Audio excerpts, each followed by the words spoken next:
Now, we're going to look back, as I was mentioning, to the Australia bushfires because new research has found that the crisis killed and displaced 3 billion animals. That's 3 times worse than previously thought.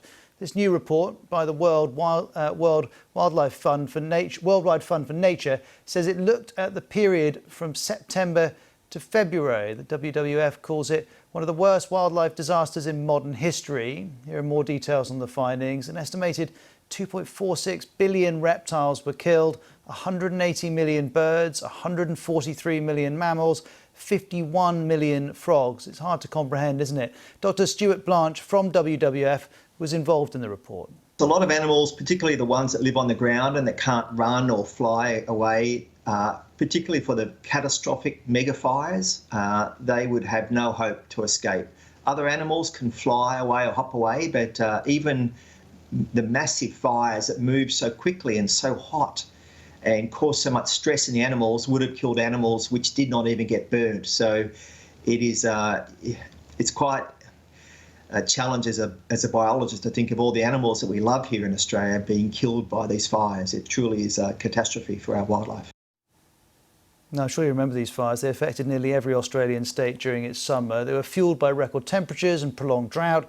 And during the peak of the crisis back in January, scientists estimated that 1.25 billion animals had been killed in New South Wales and Victoria. This new estimate, though, looks at the whole of Australia, and it can sometimes be hard to convey the scale of what happened. It's estimated the fires burnt through more than 11 million hectares of bush, forest and park. That's around the size of England.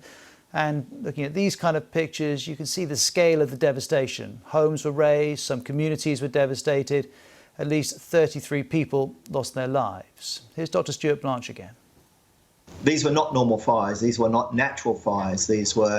Australia gets its fair share of bad wildfires, but these were made a lot worse by global heating. They occurred after years of drought, after record low rainfall, very strong winds, very low humidity.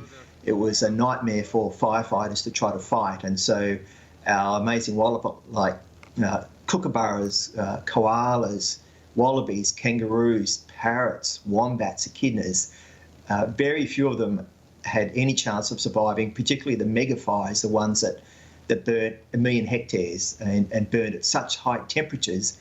Animals and people died well in advance of the fires just because of the radiant heat.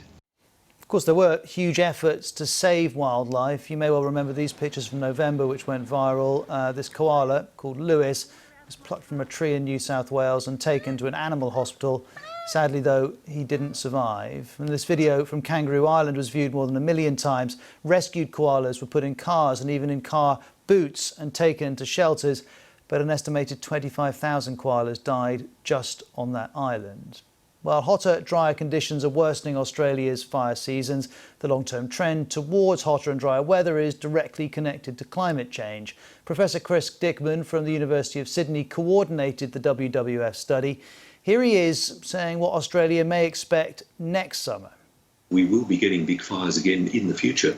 Fortunately, it looks as if this coming fire season won't be quite as bad, simply because there's been a lot of winter rainfall, and a lot of the country that might otherwise have burnt has burned already in the last fire season.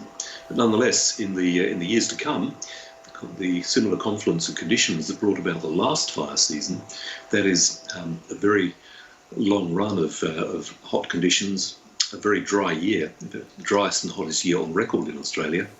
If we get more runs of those sort of conditions, and then fire weather to top it off, the conditions are likely to be set for further mega fires.